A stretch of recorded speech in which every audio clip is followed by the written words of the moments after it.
Southwest Florida, welcome back to Lee Pitts Live on Fox 4. As tradition, we're here at the oldest civil rights organization in the world, over 100 years old, the Freedom Fund Banquet for the Lee County NAACP, that's making opportunities for all of us to enjoy America the way we should be able to enjoy it. It's always my pleasure to bring you Lee Pitts live from location as the audience is filing in. We're here at the reception period and we're kicking it off. And you might recognize this guy, but without further ado, I will introduce him. This is the famed attorney, the Southwest Florida's best attorney of the North Law Firm, Joe North. Joe, welcome to Lee Pitts Live, and certainly welcome to the NAACP's Freedom Fund Banquet, that's over 100 years old, civil rights organization. How does it make you feel to be in such a grand moment? Very proud, Lee. And first of all, thank you for having me, and also thank you for being the MC tonight, because you know what an honor it is for you to be here with us tonight. I'm thrilled to be here, and tonight is going to be a lot of pageantry, seriousness, and our keynote speaker tonight is going to be the president of Florida Gulf Coast University. Great. A newer president, been in the position less than 2 years, I would say. In fact, I interviewed him last year at this same event.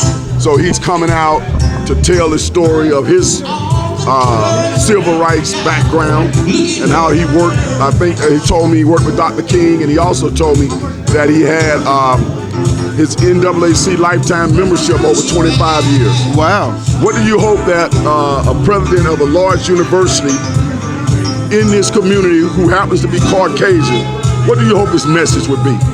Well, I think that he should, and I think that he will make sure that everyone knows that the civil rights movement has not ended. That in 2019 and moving forward, that we still have to protect everybody's civil rights. That it's not just race relations, it's also, you know, it can be religion, it can be sex. You know, you take the woman who's working and not making equal wage, or you take the guy who goes into the restroom who's handicapped and he doesn't have accommodations, or you take the young black man who gets nervous every time a police car gets behind him. There you go, because you told me about that. That's There's right. Civil rights always in terms of the judicial system, so many different things. Criminal justice system. Continue. Yeah, so, you know, civil rights, it touches a lot more than what it was focused in on the 60s. But we don't forget about what we went through in the 60s, because that is still very real today, too. Right. Now, in your law studies, you guys look at a lot of cases in general when you weren't in law school. You just read a lot of history in general, right? Who are some people or what person inspired you a lot who may have had some input in civil rights in some of your reading? Who inspired you? Was it Frederick Douglass, Sir Jonah Truth, Harriet Tubman King, what? Thurgood Marshall. That's an easy one. Thurgood Marshall. Right. Because, I mean, this guy went all around the country, not for the money, but just to help people. And he left really a legacy for all of us to continue to follow today, that we have to go wherever justice is needed. Now, Thurgood Marshall was intricately involved with the NAACP at that time as well, right? That's absolutely right. Tell our TV audience just a bit about who is Thurgood Marshall. What did he do? Well, Thurgood Marshall is best known for being the NAACP's attorney back in the day. And he was, I guess, overseeing some of the most landmark cases. And the one that really comes to mind is the Brown versus Board of Education.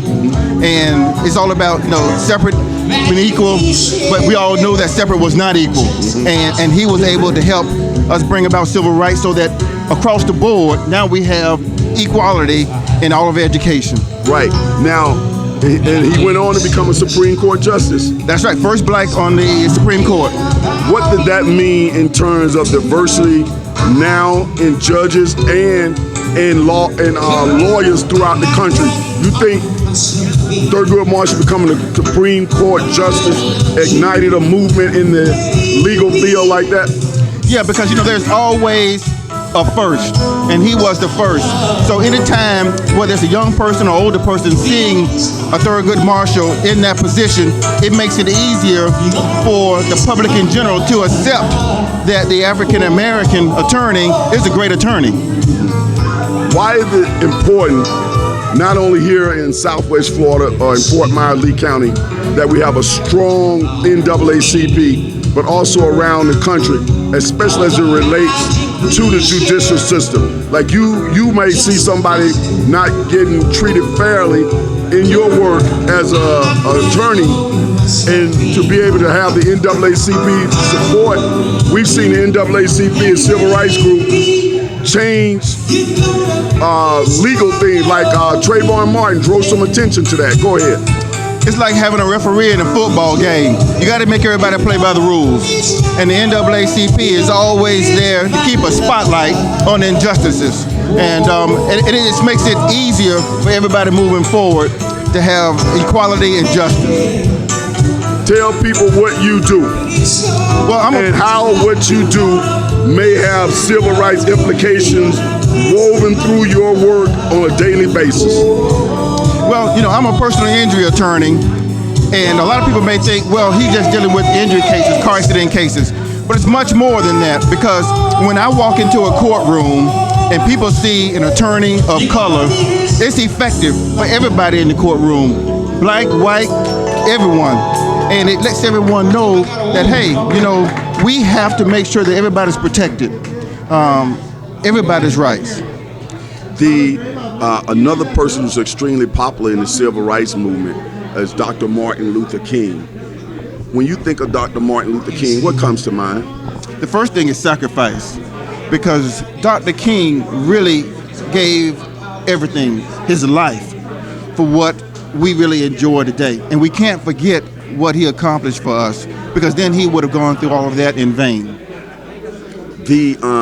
Early on, you said that the keynote speaker, you hope that he does not, that he understands that civil rights movement is still important now, with still injustice here in America. You said that with passion. You got to that real fast. What was behind that? Well, it's something that I see every day, even in my personal injury cases. For instance, I have a case where a young man who was a victim in a shooting, when the police showed up, he was treated as the perpetrator. Wow. Okay? He's there laying on the ground in blood, his own blood, but they are interrogating him as though he's the perpetrator. Why is that? It's because he's profiled. And that's something that, you know, civil rights can really help not just that client, but other people moving forward. Outstanding. Joe, it's always a pleasure to get you to stop by. It's even more a pleasure to be able to interview you here at the NAACP banquet, because I surely believe that specifically in this area, two people like yourself and myself sitting here doing what we're doing on television, you doing what you're doing law, and we are able to make some influence, and people can see us and emulate us, because a lot of the freedoms that were bestowed upon us as a result of doors being opened by a lot of giants who would come long before us. Right, and what I like is, I know that you and I do not take it for granted. You know, we continue to work hard, not just ourselves, but for everybody else. You know, iron sharpens iron, so we sharpen each other, but we also make sure that we sharpen everybody else around us. And before I let you go, I must let everybody know, Joe does a meme robot. He's doing the robot last night. Joe. Rumors. I loved it. Y'all got to extend that at least 15 more seconds, though. 15 more seconds on that. Yo, you came up too fast. Give it 15 seconds, man. These boys to that.